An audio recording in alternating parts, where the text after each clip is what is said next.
Hello, and welcome back to the Christian Corner. Christian Corner. Today, on our segment of Devoted Denominations, we will be exploring the Church of the Salvation Army. Here with us today is General Andre Cox, the 20th General of the Salvation Army. Welcome, Andre. Delighted to be here. Such a fantastic show. Now, Andre, the Salvation Army is quite an unusual name. Can you explain it to us? Yes, very fascinating name indeed. The name itself, I think, though, isn't very different from the ideas of denominations once you understand it. You see, our founder, William Bluth, saw other churches as a middle class and inviting people into the church from the doorway of the building itself, but not actively seeking people out. The Salvation Army was created as an idea much like the mission set out in the Pentecost story. This denomination was created to, in the words of Booth, to carry the blood of Christ and the fire of the Holy Ghost into every corner of the world. A similar goal to many other denominations in the modern day, but was definitely needed in the late 19th century. Like a solidified evangelist church. Exactly.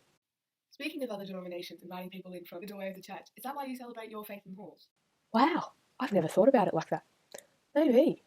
I think it is mainly because the Salvation Army was built for the lower class, and we're a very simple church, so the actual building isn't, excuse the pun, built in the foundations of our traditions. How do you carry out your founder's legacy today? I think just looking at the community service shows the evidence. Our involvement in the community and service to those lower than us, not only helping them, but joining them and showing them Christ. That is what Booth meant for the future. Not chucking money at the problems, but hands-on work, meeting the people, getting to know them, as well as carrying on that legacy. We obviously have a bigger following now.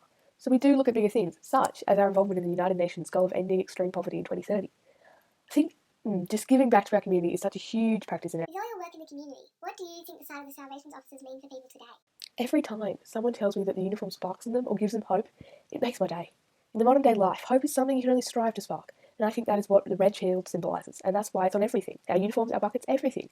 When you look at the news and see all the armies fighting, I think it's very important to see an army spreading peace and hope. And that's an amazing thing about Salvos. The hope is spread by sight. Well, thank you for coming on the program, General.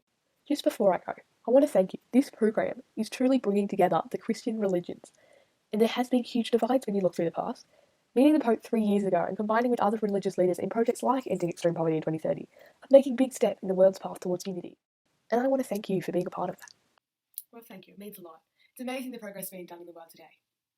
Everyone chime back in next time for Christian Corner, next Tuesday.